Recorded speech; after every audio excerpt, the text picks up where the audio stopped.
C'est 23. Nouvelles technologies, univers numérique et innovation. Voici une tasse de tech avec Alain McKenna et Pascal Forget. Et bonjour tout le monde, bienvenue à un nouvel épisode d'une tasse de tech, la balado techno muy excelento. Je sais que c'est pas ça en espagnol, mais il fallait que ça rime, et ça c'est important.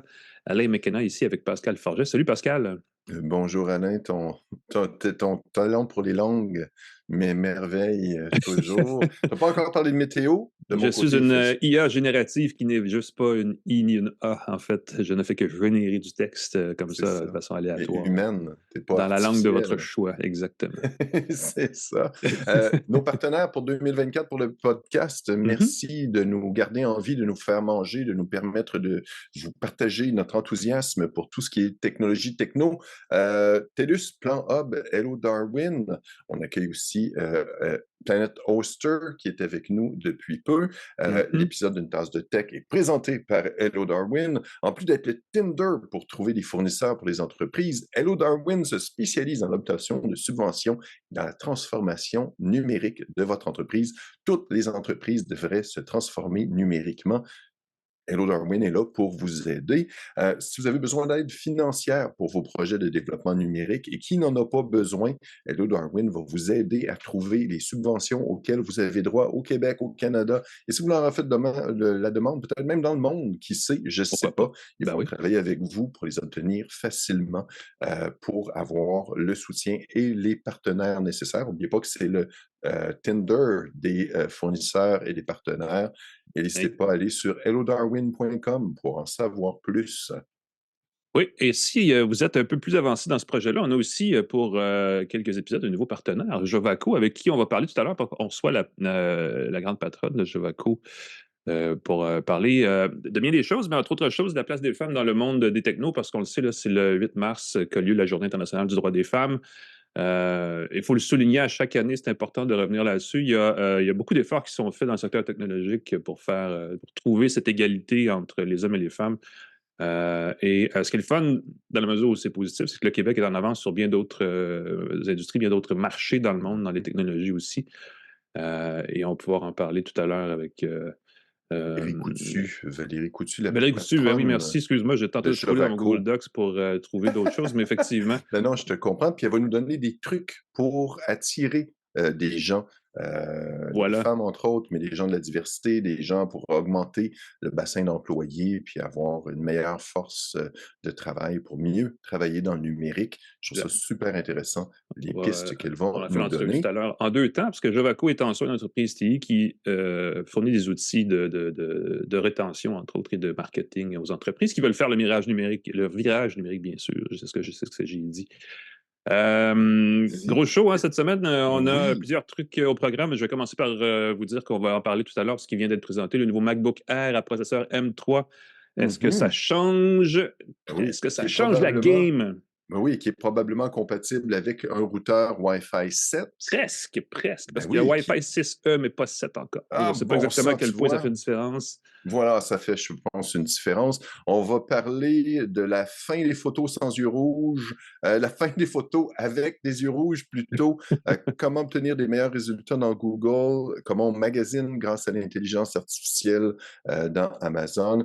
Évidemment, on reçoit Valérie Coutu, qui est présidente de Jovaco, dans quelques secondes. On a bien hâte. On va faire ça dans un instant. Mais avant, Pascal, comme le veut la nouvelle tradition amorcée avec l'année 2024 à une tasse de tech, commençons avec nos espressos de technologie, ces courtes actus qui ont accroché l'œil dans les derniers jours. Celle-là, je t'avoue, j'ai hâte de voir parce que c'est assez niché, mais ça pourrait peut-être donner quelque chose de le fun au niveau grand public parce que la marque Red, on le sait, est extrêmement connue des professionnels de l'image, est très prisée des amateurs de qualité dans l'image numérique. Et là, Nikon vient de mettre la main là-dessus. Je ne sais pas ce que ça va donner concrètement, en fait.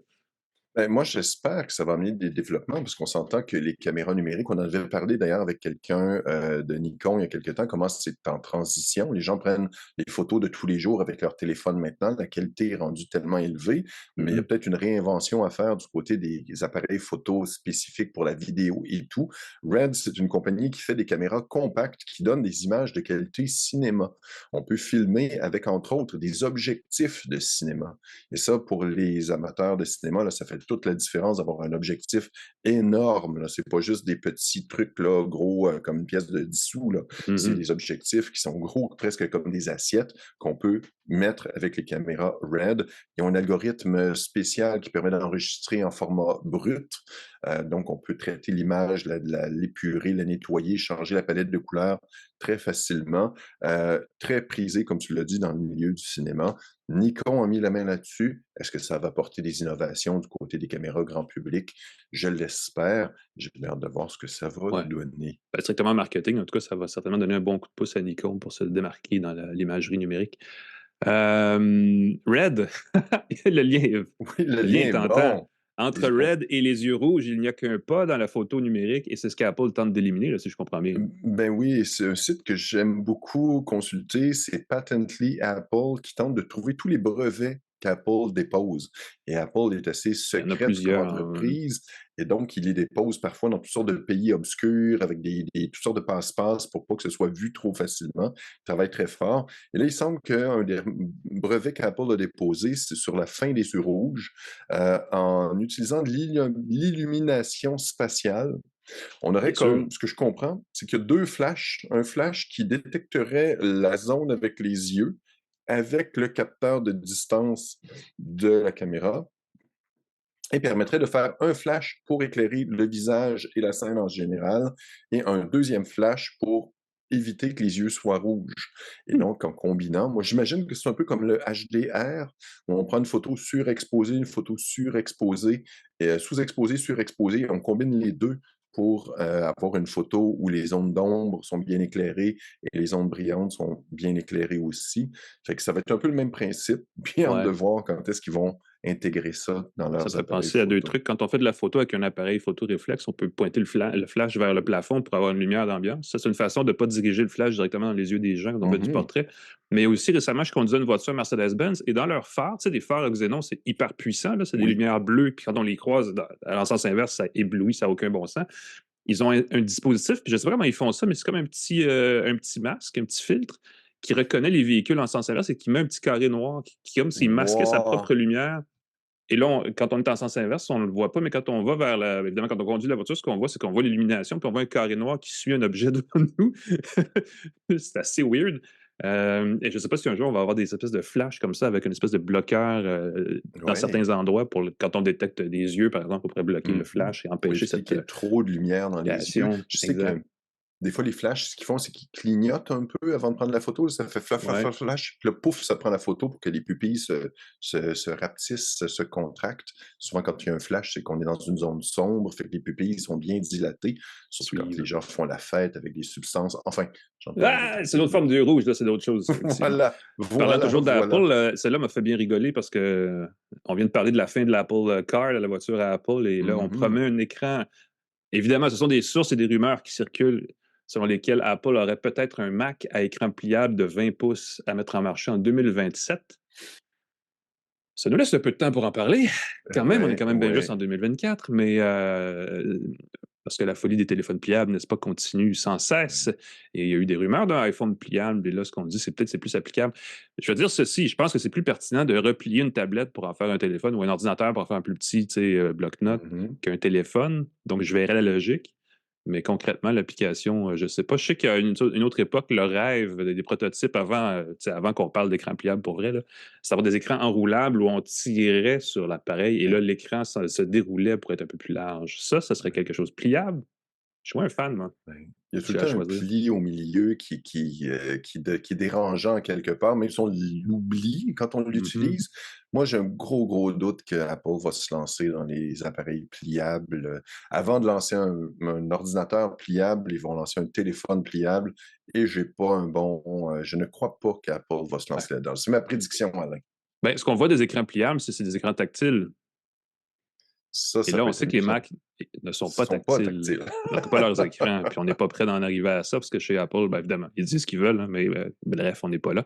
Et parlant d'écran tactile, pour finir notre espresso du matin, n'est-ce pas, qui s'en vient un peu allongé, sans continuer trop dans le jeu de mots, Microsoft aurait des nouvelles tablettes et nouveaux ordinateurs Surface à dévoiler à la fin du mois de mars. La date que j'ai vue passer, c'est le 21 mars. 21 mars, ouais. Des appareils qui seraient animés dans le cas du portable, de l'ordinateur, par les nouveaux processeurs Core Ultra 9 d'Intel, entre autres, donc des super machines extrêmement puissantes, axées, encore une fois, sur l'intelligence artificielle, parce que c'est le buzz du moment, et une nouvelle Surface Pro qui serait animée, elle, par une architecture ARM, donc un processeur mobile de Qualcomm, je crois bien.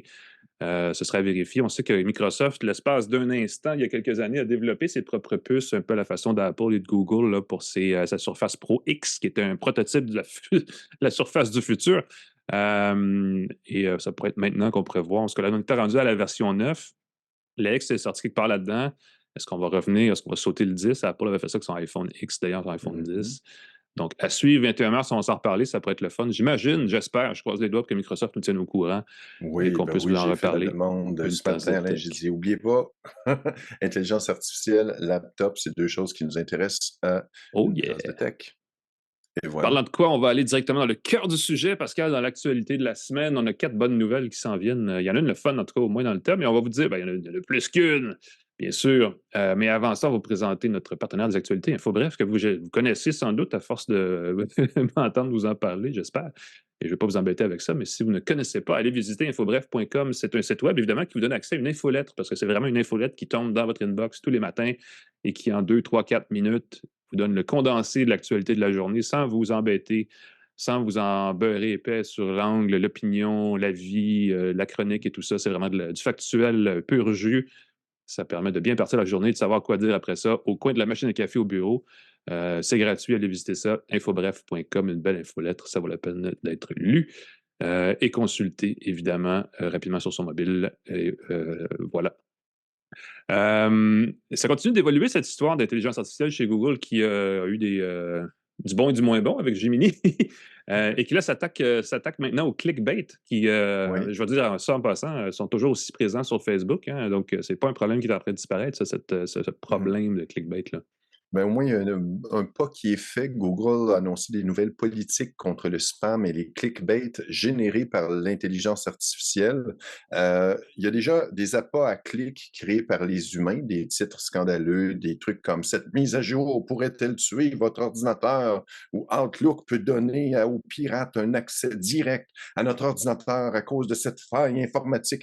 Tu sais, des titres qui font peur, là, puis voici vos données. Oui, il y a des spécialistes de ces choses-là qui existent également au Québec, effectivement. Exactement, on connaît ce genre de site-là, mais là, c'était généré jusqu'à présent par des humains qui devaient faire preuve d'imagination, qui devaient prendre des pauses, qui devaient manger, et là, maintenant, ça peut être généré très, très facilement.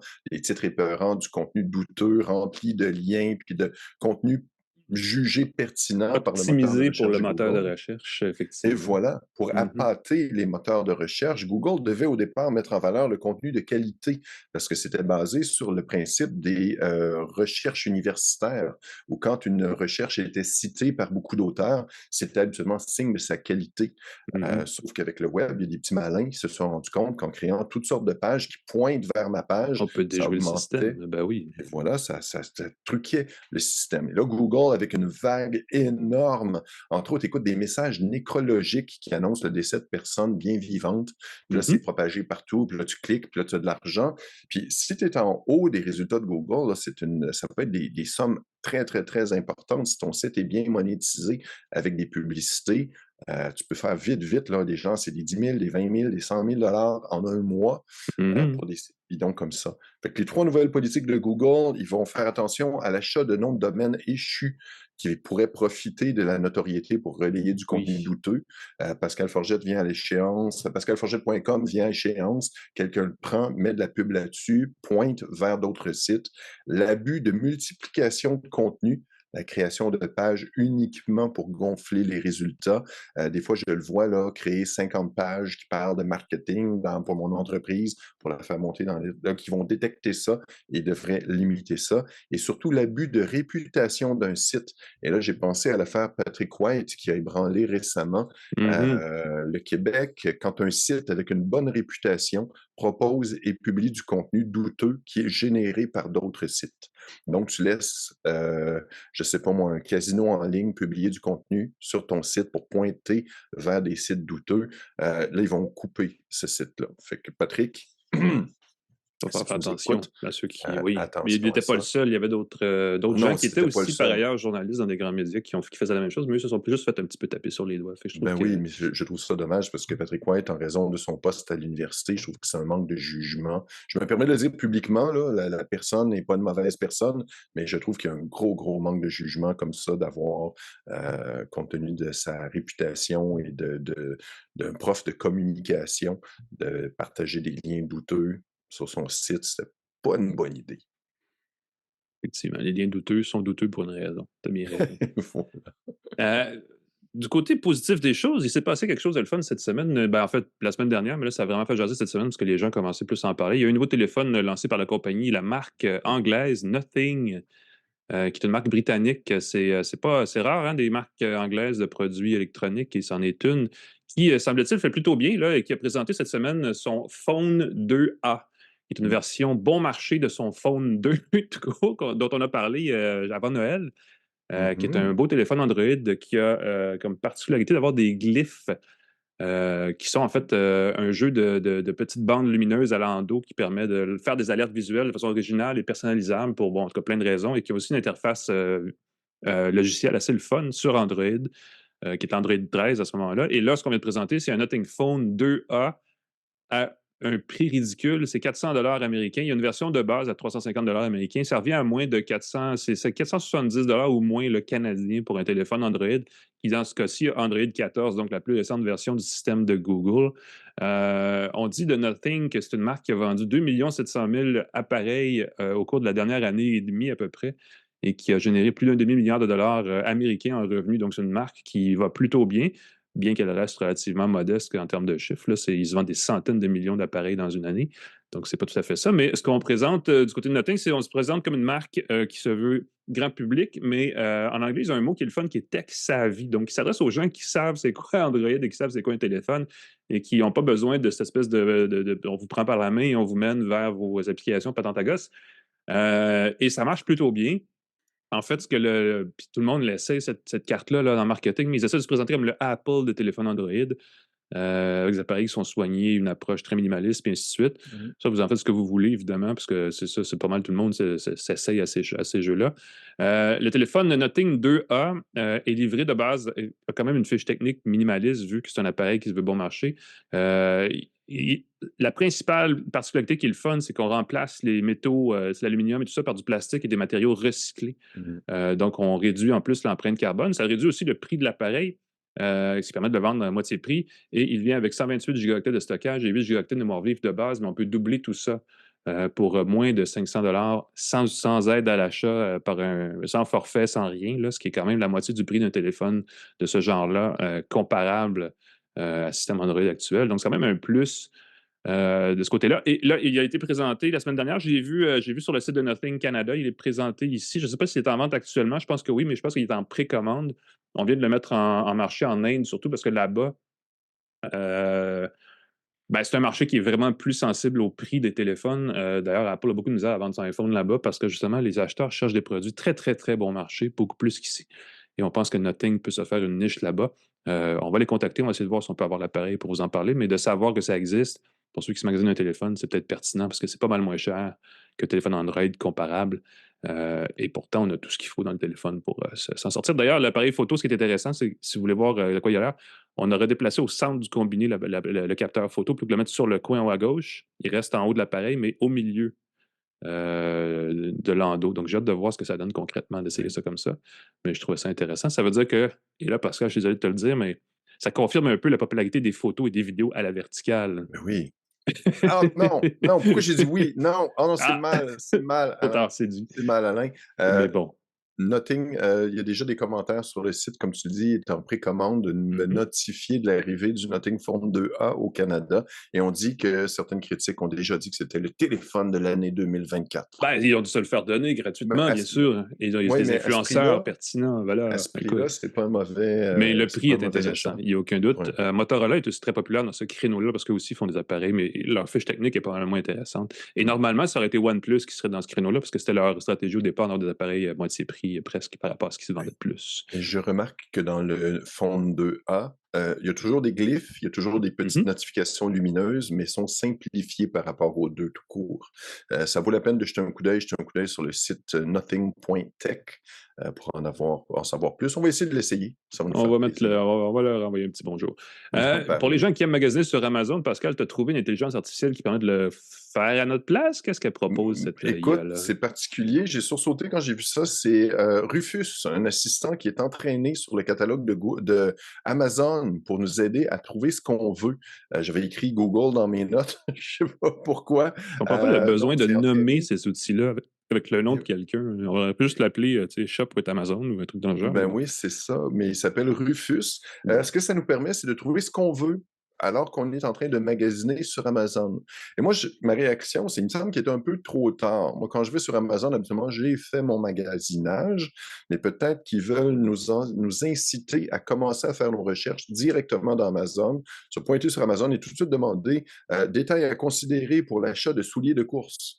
Et là, l'assistant Rufus devrait fouiller dans Amazon et le web, pas seulement dans Amazon, pour comparer des produits, et on pourrait poser des questions sur un produit, nous donner des idées de cadeaux pour une occasion, et ça directement en allant sur Amazon.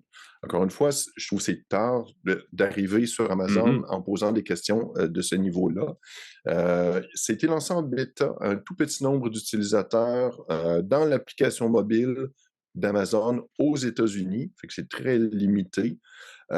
Et ce qui me fait peur là-dedans, c'est qu'on parlait des faux commentaires, des fausses pages, des faux.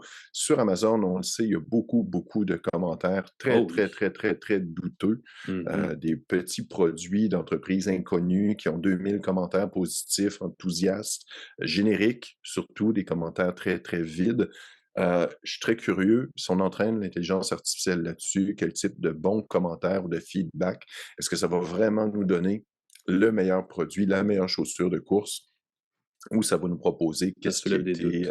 Ouais. Il existe déjà des extensions pour Chrome, entre autres, pour avoir le meilleur prix parmi tous les produits vendus sur Amazon directement ou sur d'autres plateformes de vente en ligne. Donc, est-ce que c'est nécessaire d'ajouter cette couche-là? Ouais. Ça soulève ma question, mais ça peut être curieux, intéressant ou intriguant de voir ce que propose cet outil. Évidemment, si c'était un outil qui nous trouvait ce que tu as besoin quand tu en as besoin, paf, ça serait cool, puis avoir confiance dans un outil comme ça, parce que c'est ceux qui n'aiment pas magasiner, ben oui.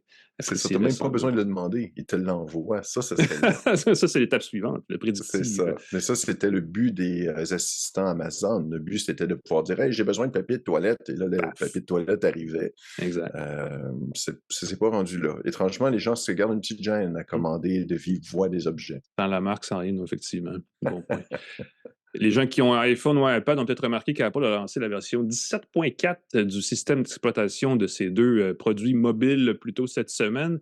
C'est pas assez rare qu'on fait des nouvelles sur des mises à jour comme ça, de logiciels qui sont en principe mineurs, mais celle-là est quand même assez intéressante parce qu'il y a plusieurs nouveautés qui nous concernent peut-être un petit peu moins ici, mais qui pourraient s'en venir ici bientôt, parce que c'est la réponse d'Apple à la législation européenne, la fameuse loi là, sur les marchés numériques, le Digital Markets Act, qui se veut une façon de forcer Apple à ouvrir ses appareils sur iPhone spécifiquement à des boutiques d'applications et à d'autres façons de facturer qui ne passent pas par les outils d'Apple.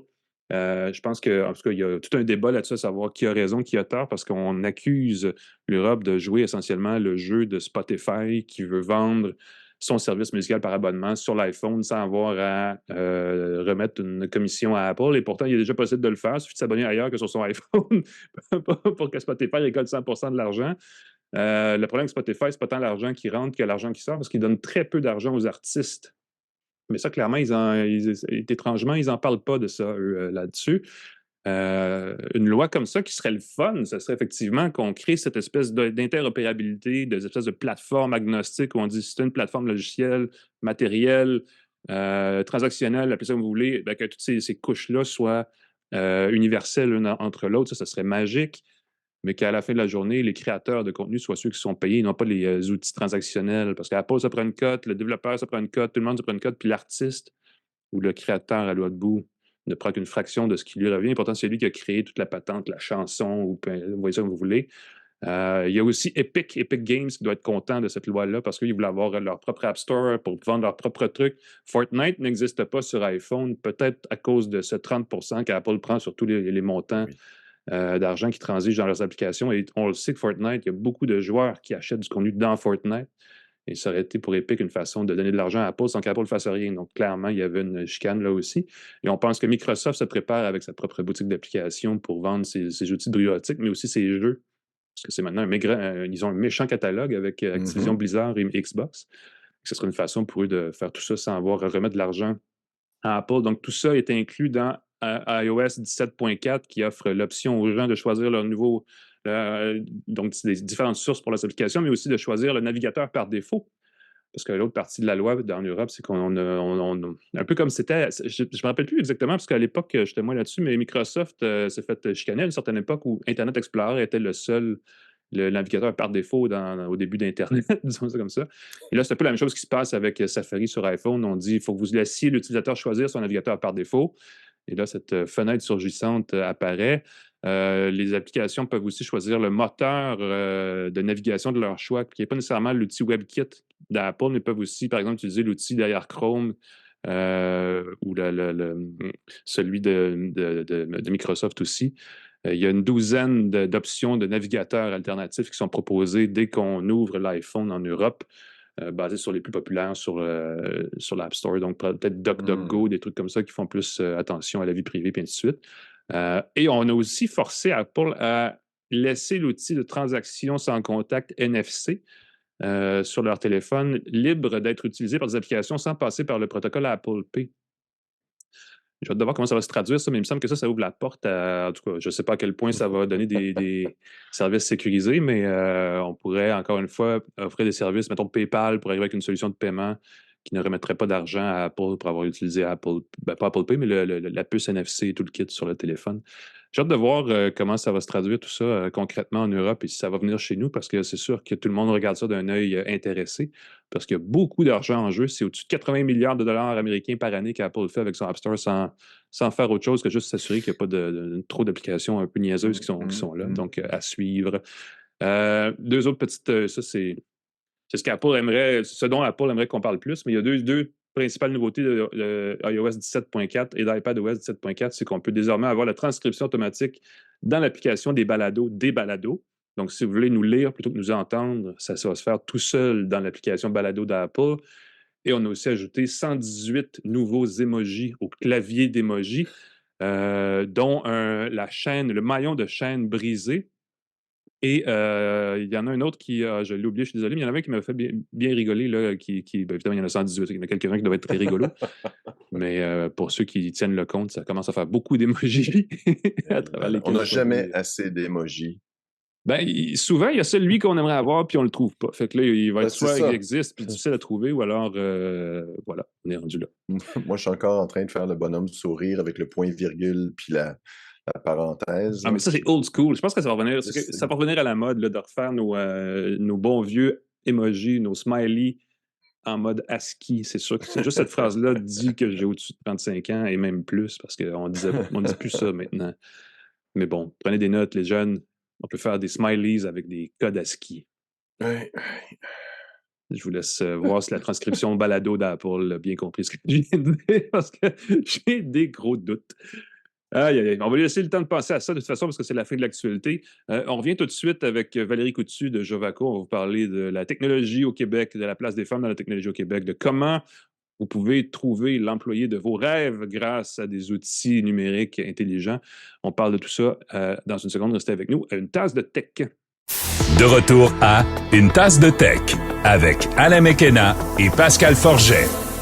Bienvenue à Une tasse de tech. Vous savez, c'est une journée spéciale ce vendredi 8 mars. En fait, comme chaque 8 mars, à chaque année, il faut le souligner, c'est la journée internationale du droit des femmes.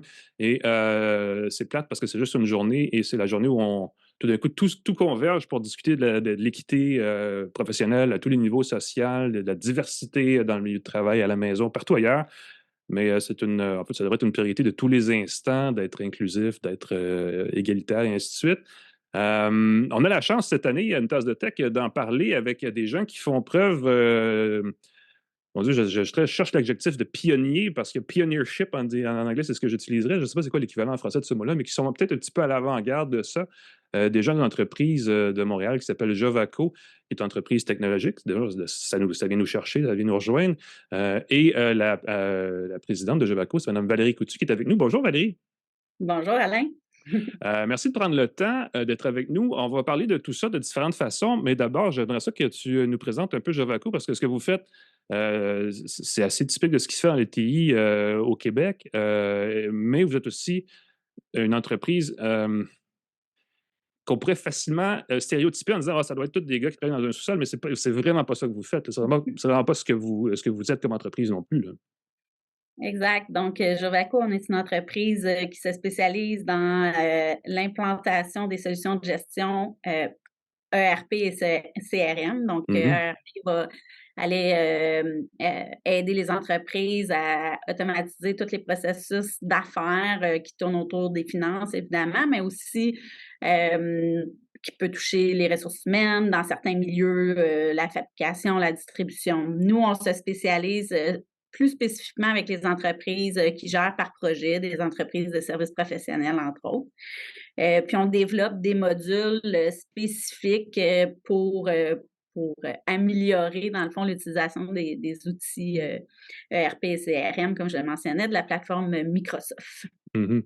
Puis, vous êtes une entreprise typique d'une PME, vous êtes une cinquantaine d'employés, je pense. Et ce qui est intéressant, c'est quand on parle souvent d'équité salariale et tout le reste dans le milieu du travail, vous avez une bonne représentation homme-femme au sein de votre entreprise, là.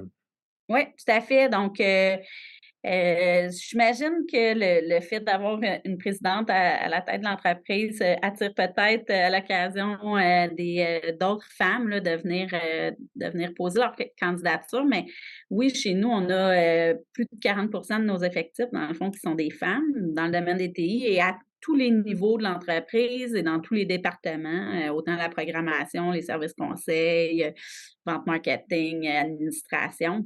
Mm-hmm. Puis, au niveau de l'équipe de direction, là, on parle de plus de 60% là, de l'équipe de direction qui sont des femmes aussi. Donc, effectivement, c'est plutôt rare dans notre domaine d'affaires, mais je pense que ça va aller en augmentant dans les années à venir. Je pense que c'est une industrie qui est amenée à évoluer de ce côté-là, puis on voit de plus en plus de femmes s'intéresser aux technologies.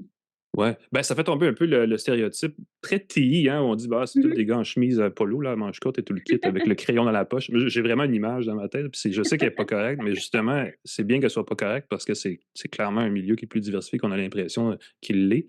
Vous avez gagné un prix, je vais le dire, parce que ça vaut la peine de souligner, le prix Women in Dynamics de Microsoft en 2002, donc clairement, vous êtes à l'avant-scène de ça.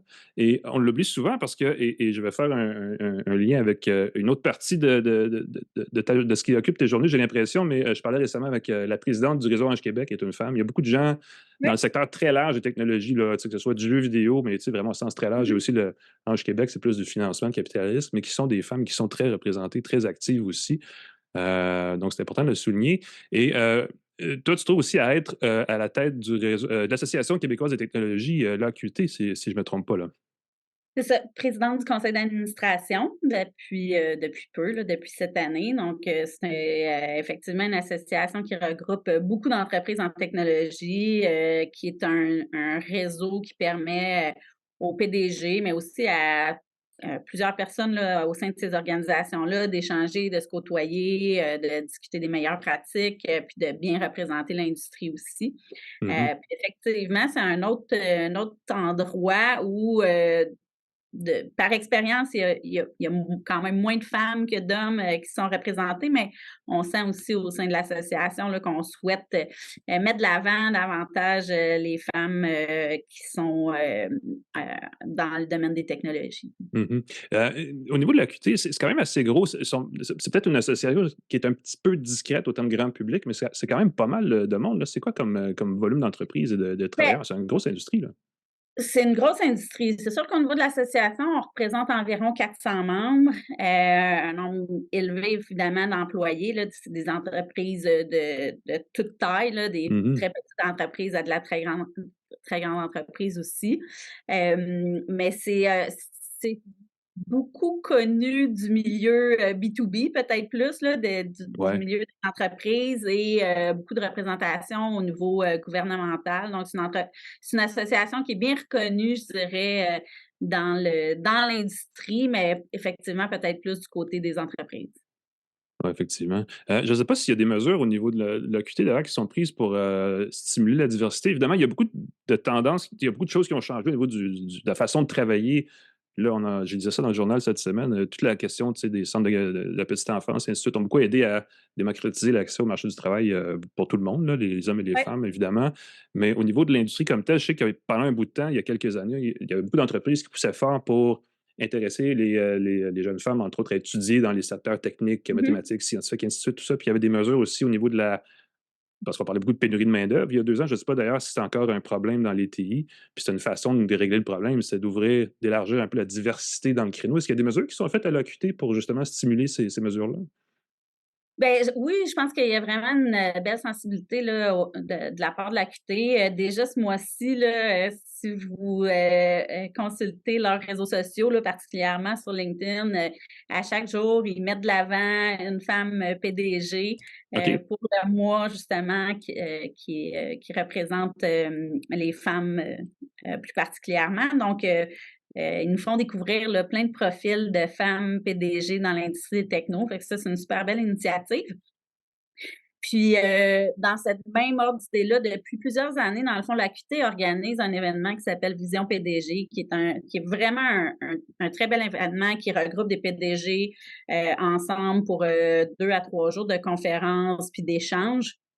Puis dans le cadre de cet événement-là, depuis quelques années, là, ils vont favoriser les inscriptions pour les femmes. Ils vont offrir soit des bourses pour réduire le coût, encourager les femmes là, à venir participer à cet événement-là, qui était jadis très représenté par une majorité d'hommes. Mais je dirais de plus en plus, on voit que le nombre de femmes qui participent augmente. Je pense que c'est aussi en lien avec l'évolution qui se fait dans l'industrie actuellement.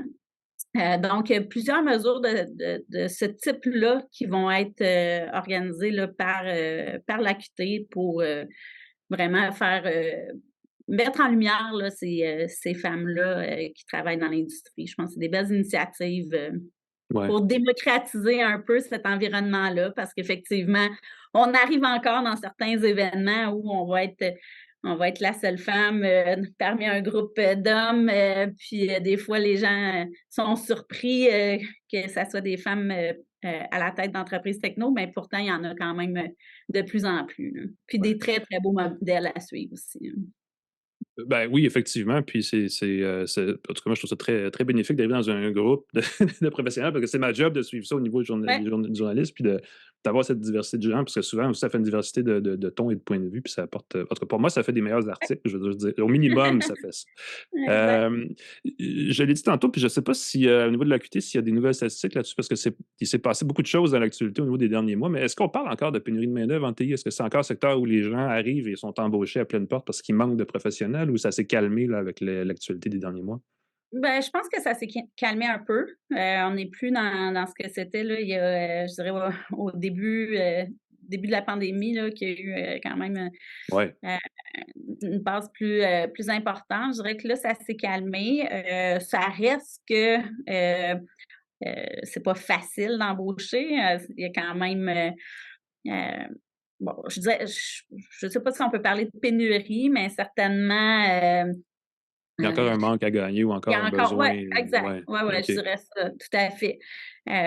Mais on voit quand même on a des candidatures, on a plus de candidatures qu'on en avait. Puis je pense que il y a des bonnes candidatures, il suffit de bien les évaluer. Oui, puis j'imagine au niveau des gens qui appliquent aussi, bon, évidemment, il y a peut-être, c'est peut-être moins surchauffé que ça l'était à un moment donné, donc c'est important de bien mettre à jour son CV. Mais Ouais, j'imagine qu'on peut s'attendre à avoir des belles conditions de travail, là. Je sais pas, je présume qu'en TI, parce que dans mon métier, c'est la même chose, c'est beaucoup de numérique, donc il y a beaucoup de télétravail. ouais. Je présume que la conciliation, tu sais, vie professionnelle et vie personnelle doit être pas mal positive dans le secteur des TI, là.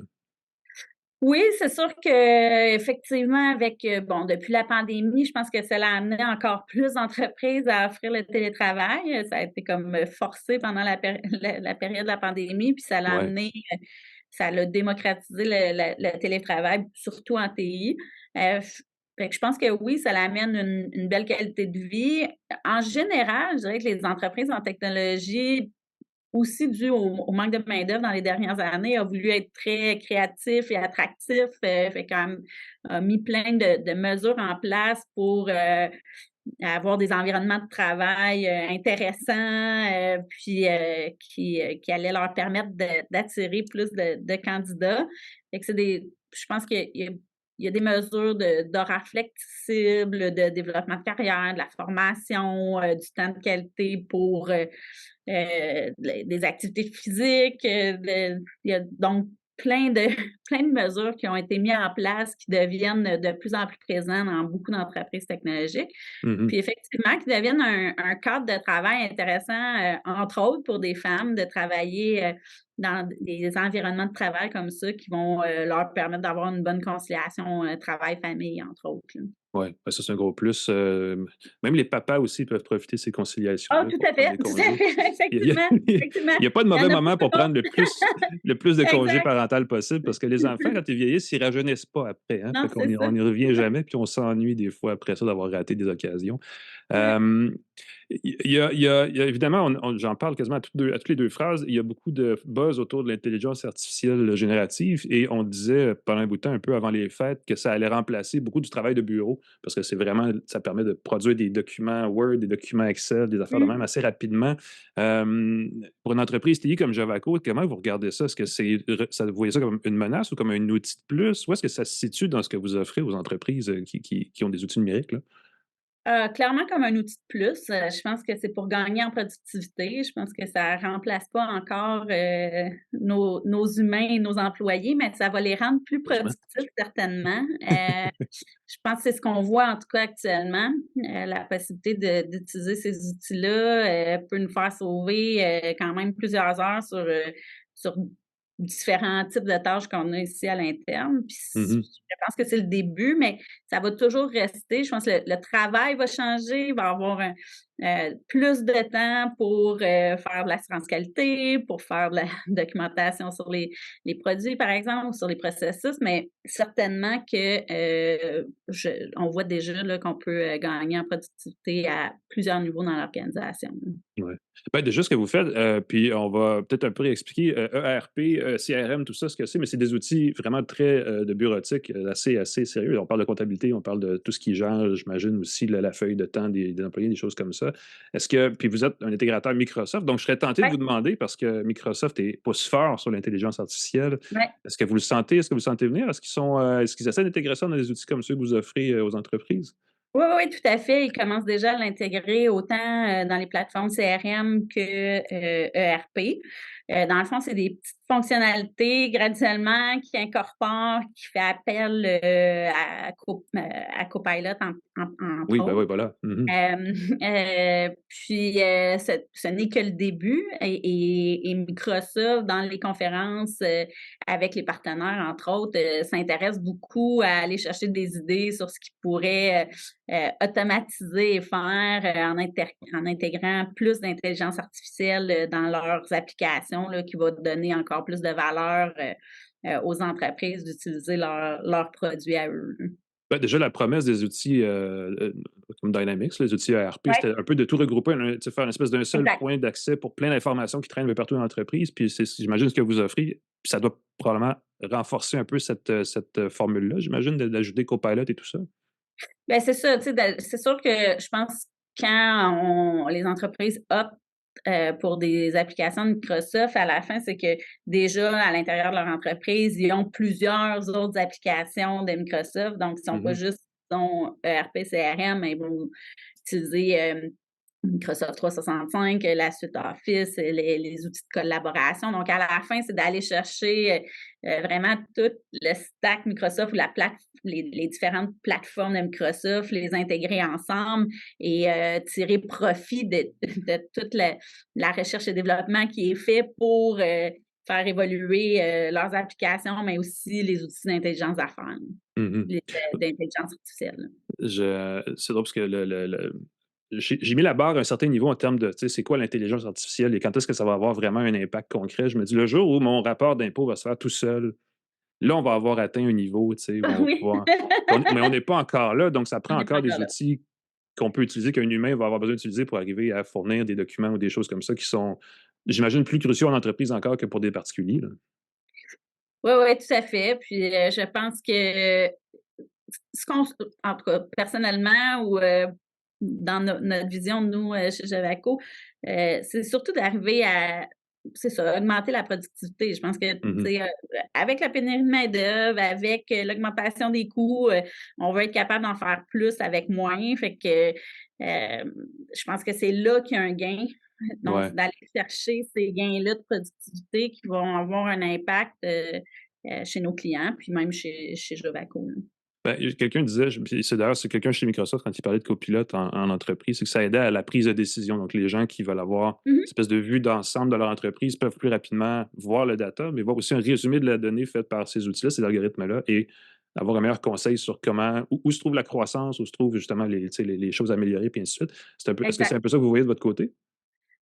Oui, ben en fait, je pense que ça, c'est la vision de Microsoft qui est partagée. Dans le futur, peut-être, aussi? On est rendu là. Aujourd'hui, je pense pas. Tu sais, par expérience, dans le domaine de Microsoft, souvent, ce qu'ils nous annoncent là arrive quelques mois plus tard dans une grande proportion dans les entreprises.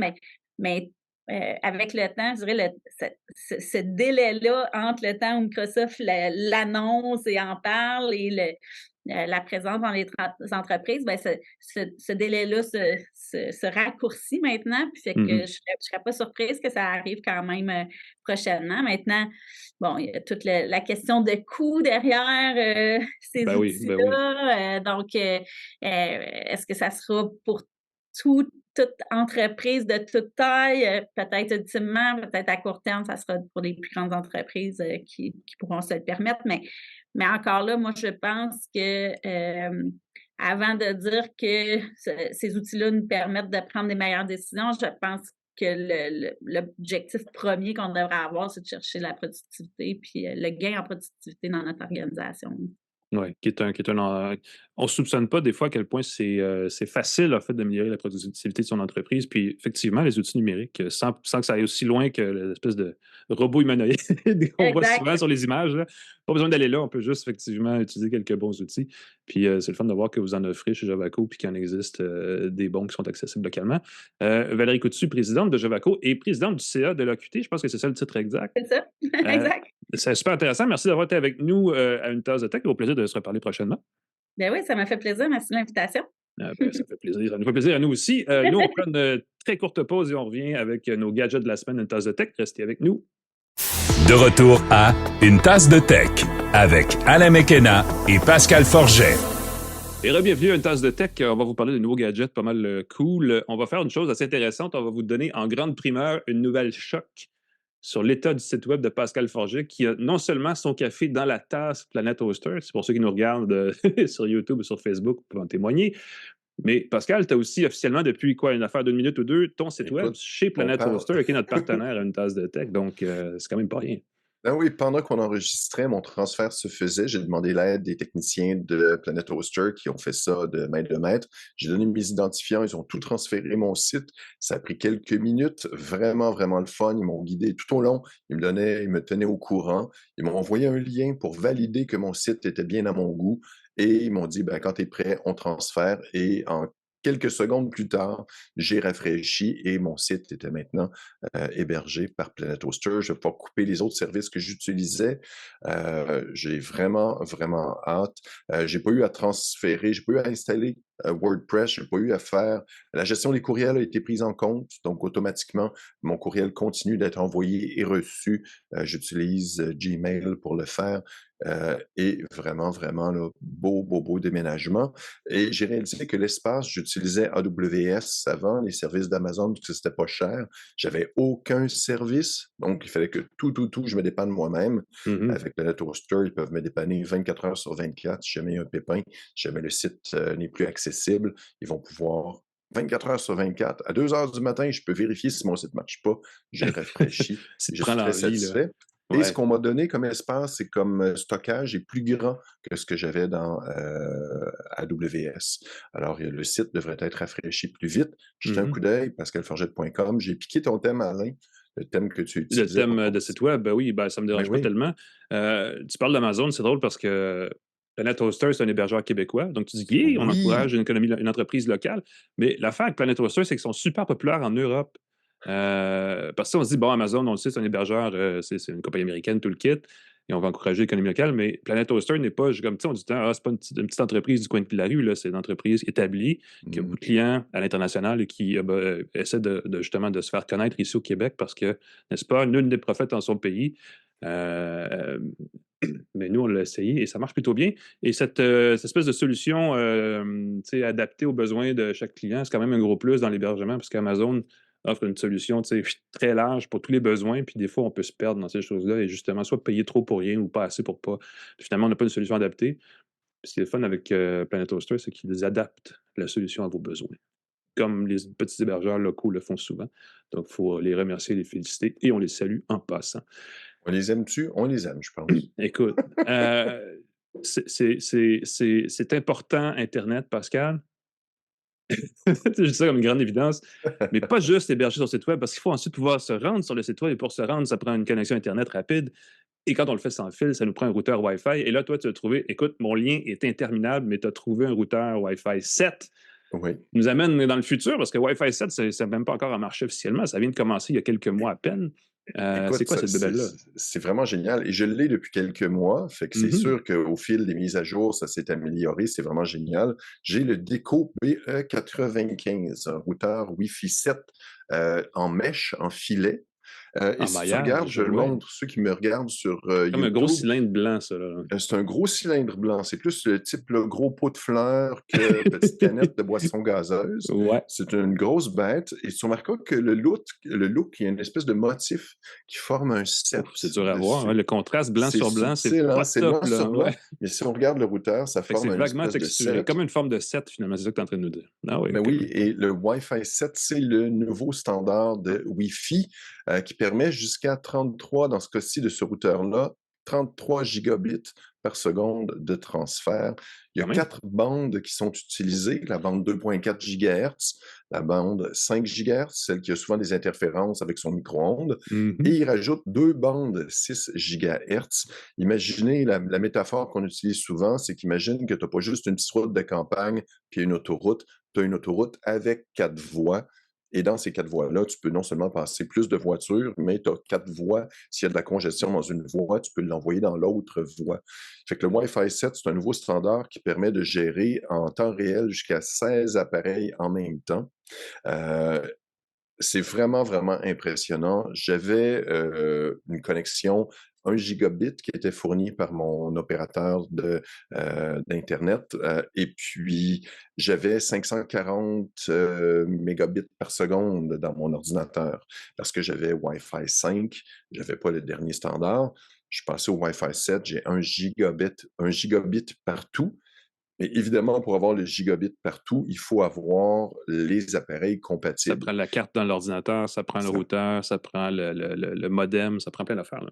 Exactement. Il faut qu'on ait premièrement 1 gigabit, il faut qu'on ait 2 gigabits, il faut qu'on ait une connexion rapide directement. Ça n'augmentera pas la vitesse de transmission avec votre fournisseur, mais ça va permettre à l'intérieur du domicile. Et comme c'est un système de routeur en filet, en mèche. On En peut maillage. déposer une Mhm. borne en maillage. Merci. On peut glisser une borne, je ne sais pas moi, au 2e étage. On a une autre borne au 1er. On peut les connecter sans fil ou avec fil. On peut même les connecter par fibre optique. Il y a un convertisseur Ben oui, intégré. pourquoi pas. Oui, transmettre Mhm. le système full vitesse, peu importe les obstacles, les murs, les interférences qu'il pourrait avoir.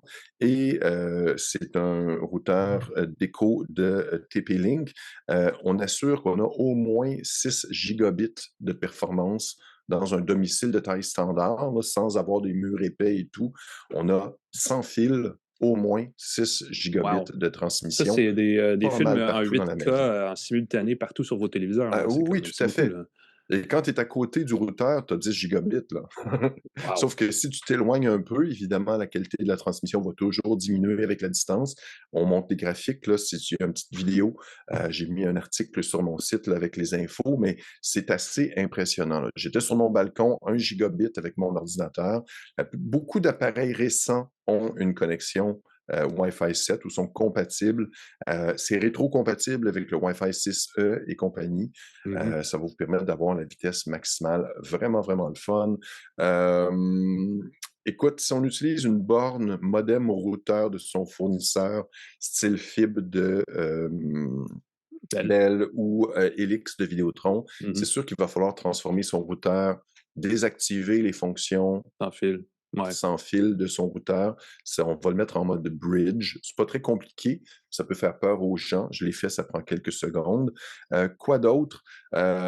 Écoute, je suis très enthousiaste de l'application Deco qui contrôle ton routeur. On peut brancher une clé USB dedans, s'en servir comme serveur de fichiers. Ça, c'est assez classique sur les routeurs haut de gamme.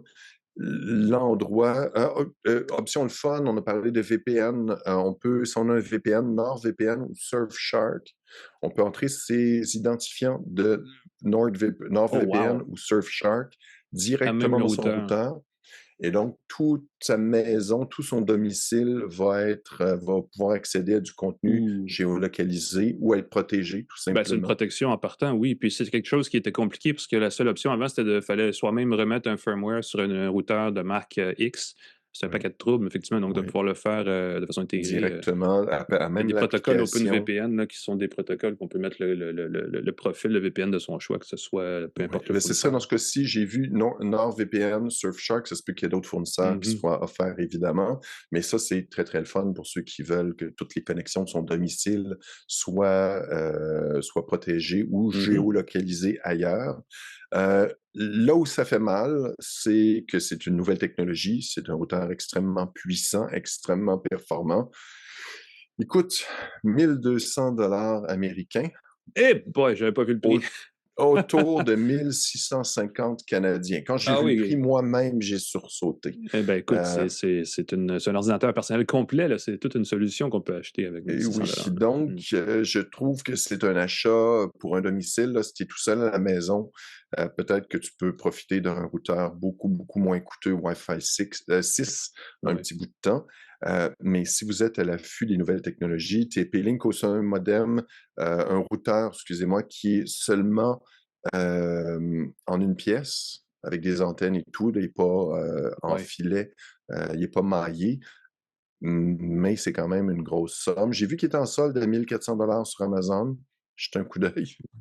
Je sais Ben, pas ce que écoute, Rufus en t'achètes dirait. ça. Si c'est un immeuble multilogement et tu veux inclure l'Internet, tu prends une grosse connexion de fibre optique, tu mets ça au bout, et là, tu mets des petits des répéteurs, Oui, des bandes satellites à ce réseau en maillage qui, s'il part à 6 gigabits, tout le monde a une bonne connexion, et là, tu découpes le prix en petits morceaux et tout le monde oui, paye pas cher pour une bonne connexion. oui, Donc, ça, c'est une oui. solution, effectivement. Vous avez une grande famille à la maison qui stream beaucoup dans toutes ses chambres. 3 enfants et plus, je peux vous en parler. Ça congestionne rapidement une connexion de qualité moindre. Donc, ouais. Mais c'est vrai que c'est cher pour un routeur. C'est très Déjà, cher, mais 200 à une époque, c'était beaucoup. Là, 1600, c'est vraiment un autre niveau. Là. 1600, on est vraiment dans le gros, Ish. gros prix. Les routeurs haut de gamme, faut pas oublier qu'est-ce qu'ils font, c'est qu'ils vont mieux gérer les connexions multiples. Et comme tu le dis, si tu as 3 enfants, 2 téléphones, une tablette, un ordinateur, une télé, un gars qui fait du streaming, à un moment donné, ça fait beaucoup, puis le routeur va avoir de la difficulté à gérer tout ça. pas le déco, pas le déco BE95. On peut avoir 16 connexions en temps réel gérées sans que ça transpire et sur 4 bandes différentes.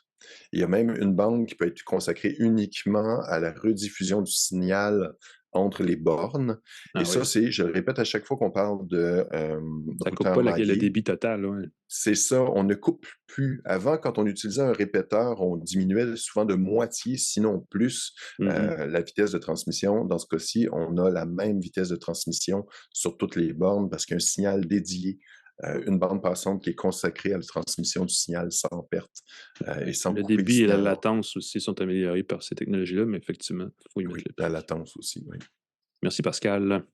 Il y a eu une petite nouvelle cette semaine qui, d'habitude, avant, dans le passé, était considérée un peu plus importante parce qu'Apple prenait le temps de faire une conférence et tout le kit. Mais là, on a présenté un peu plus de façon laconique une mise à jour du MacBook Air pour lui ajouter essentiellement le processeur M3, qui est la plus récente version des puces de ce qu'Apple appelle sa division Apple Silicon, qui est une architecture ARM sur laquelle Apple installe ses propres puces.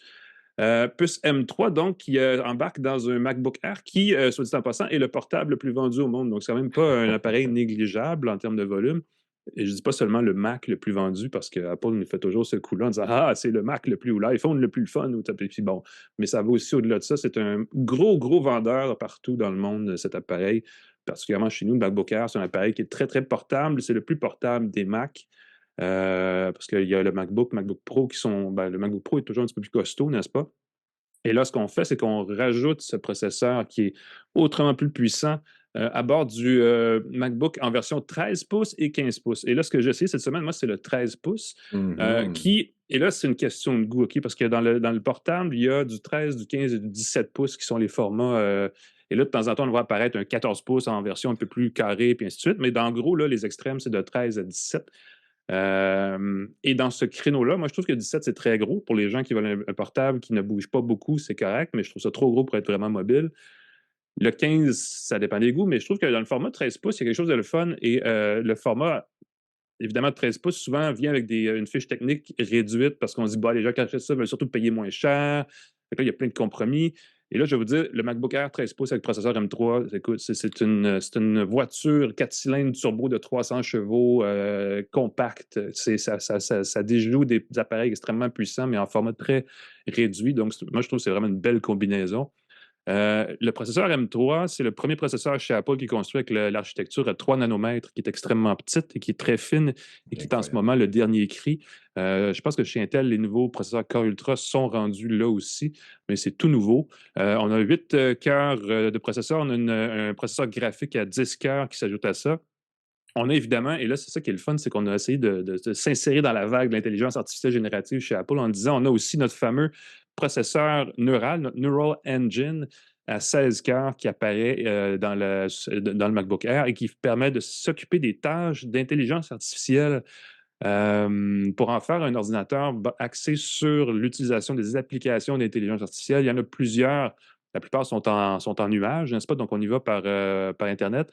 Mais si vous utilisez beaucoup l'intelligence artificielle d'OpenAI, de Meta, Llama, Mistral aussi, on peut downloader, on peut télécharger les modèles de langage sur son poste et les utiliser localement en mode hors ligne.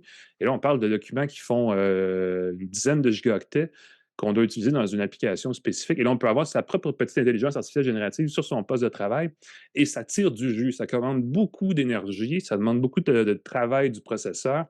Et dans ce cas-ci, on a réussi à faire pas une application, mais un ordinateur qui gère plutôt bien cette demande-là. J'ai utilisé Mistral et j'ai utilisé Llama 2. Et j'ai utilisé aussi Stable Diffusion 2.1 qui, lui, permet de générer de l'image sans connexion Internet, directement sur le MacBook Air à processeur M3. Et je vais vous dire, ça va super bien. On peut générer une image en 15 secondes de n'importe quoi. J'ai refait toute une galerie de logos pour mon entreprise. J'ai fait un paquet d'images par rapport sur la température dehors, entre autres, le printemps à Montréal. Qu'est-ce que j'ai fait aussi? J'ai fait un truc assez le fun. Une attaque d'extraterrestres sur la Terre, des affaires de même. Puis ça prend... l'idée que vous avez, là, il l'illustre. Et ça se fait localement, pas besoin d'aller sur le cloud. Si jamais c'est quelque chose qui est important pour vous, cet appareil-là permet de le faire. Et tout ça, je l'ai fait gratuitement parce que les applications sont gratuites sur Mac et aussi sur Windows, là. Mais l'appareil ici a la mécanique pour le faire, donc c'est quand même intéressant. Même si Apple n'a pas ses propres outils, là. Il n'y a pas de copilote signé Apple, il n'y a pas de Gemini signé Apple, mais on peut les utiliser sur un Mac quand même, donc c'est pas une limite à ce niveau-là. Le MacBook Air M3, on dit qu'il est 60% plus rapide que le MacBook Air avec M1, donc l'appareil d'il y a 2 ans. Je ne sais pas à quel point ça fait une grosse différence. Je ne pense pas que personne qui a une puce M1 va vouloir migrer à M3 tout de suite. Ce n'est pas nécessaire. Mais ceux qui ont une puce Intel, on dit qu'il est 13 fois plus vite qu'un MacBook Air à puce Intel.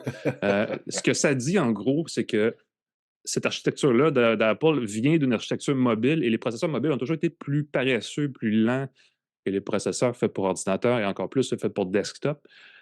Mais là, on ne voit plus vraiment cette barrière-là. Tout s'ouvre très vite, tout va très bien, tout est assez efficace pour qu'on n'ait pas à se casser la tête. La nouvelle architecture permet de connecter sur l'appareil 2 moniteurs externes de résolution 4K et ils vont fonctionner en parallèle sans problème à condition de refermer le couvercle et de ne pas utiliser l'écran du portable, ce qui est une drôle de petite nuance. Mais aussi, il faut les brancher un à côté de l'autre, ce qui monopolise les 2 ports USB parce que le MacBook n'a que 2 ports USB-C. Il y a aussi un connecteur MagSafe pour l'alimentation. Mais à partir de là, si vous avez des périphériques, il faut les rattacher au moniteur et les utiliser autrement qu'en les branchant directement dans l'ordinateur, ce qui est une autre petite limite.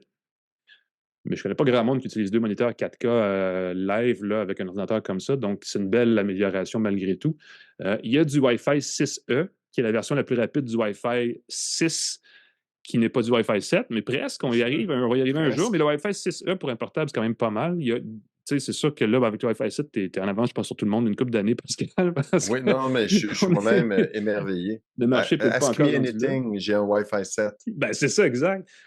Et je vais vous dire un truc, le système de son sur le MacBook Air est extrêmement bon. J'ai essayé des appareils dans les derniers mois, là, des PC avec Asus, avec d'autres marques, avec LG, HP, tout ça.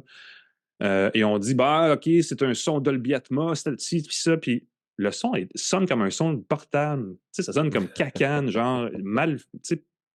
Sur les Mac, et ils ont fait ça depuis 1 an ou 2, on a vraiment une sensation d'avoir un système de son, un bon système de son. On peut écouter de la musique. On voyage beaucoup, les gens qui vont des voyages d'affaires. On met le laptop sur la table dans la chambre d'hôtel et on parle la musique. Et on a comme un petit système de son avec soi qui fait une bonne sonorité, qui a un bon spec sonore.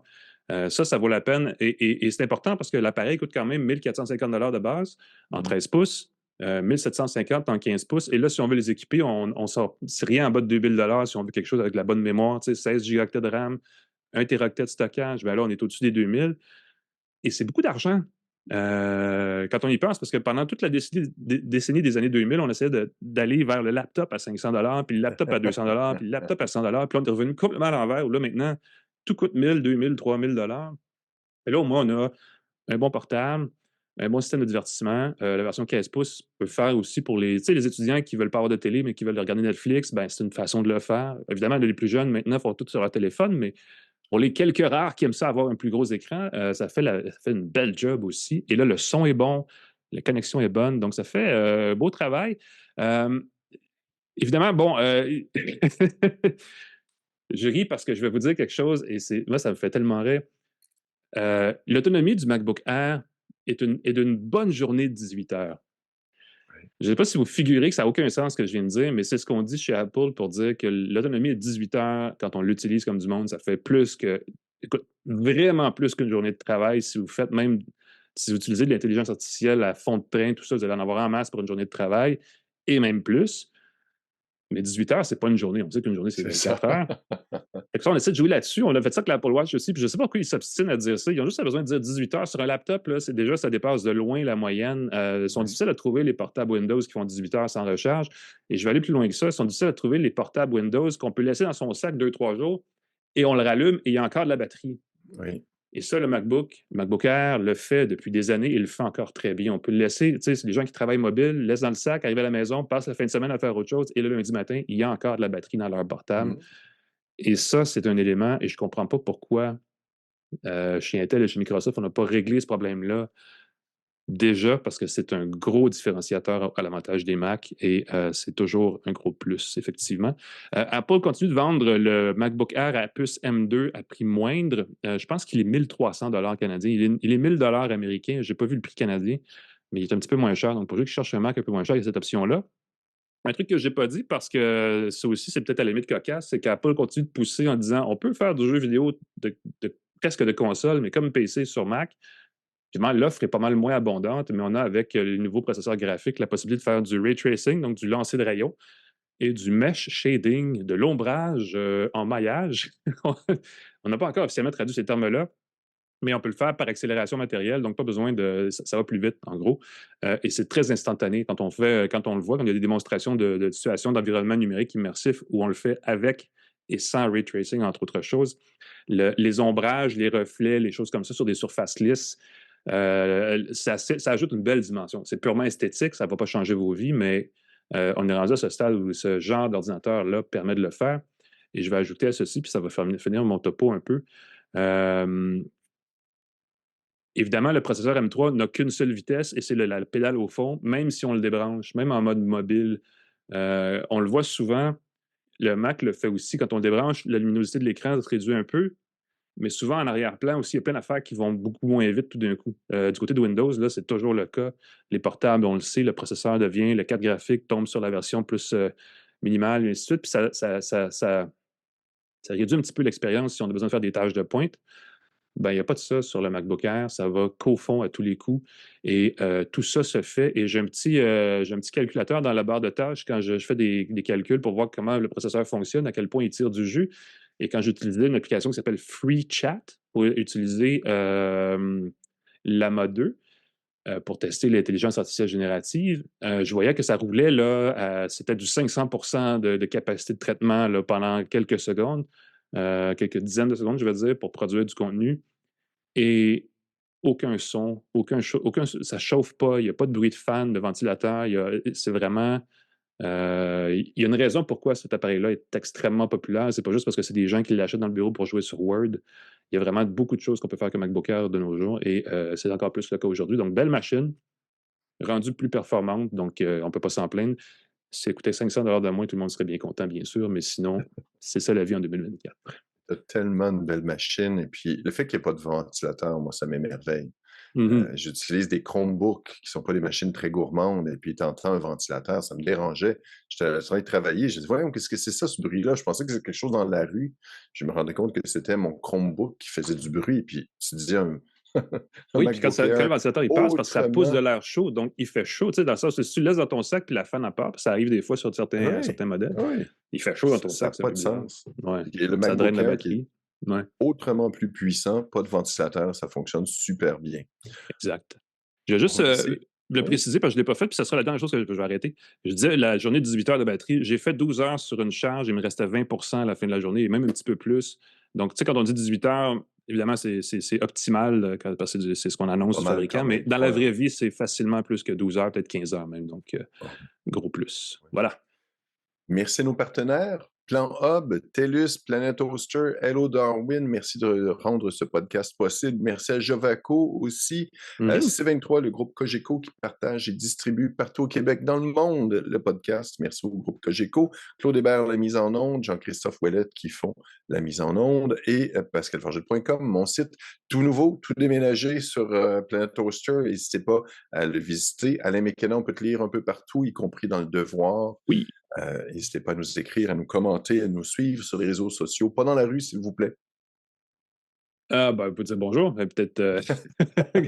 Gardons ça poli, quelque chose d'amical et pas creepy. Exactement. Et Pascal, je ne sais pas si tu l'as dit, je n'ai pas entendu, pascalforget.com, qui est maintenant sur des nouvelles mécaniques. Donc, il faut aller lire les critiques plus détaillées des nombreux gadgets que Pascal essaie, même plus, sur son site. Nous, on se dit au revoir parce que c'est la fin de cet épisode et on se rappelle qu'évidemment, je vous rappelle que vous pouvez vous abonner à notre balado sur vos plateformes préférées. Faites-le parce que nos archives sont super bonnes, ça en fait quand même pas mal, mais ce qui est à venir va être pas mal bon aussi et vous le recevrez directement sur votre appareil dès que ce sera publié. Mais entre-temps, faites attention à vous et on se reparle la semaine prochaine pour une autre tasse de tech. Salut tout le monde!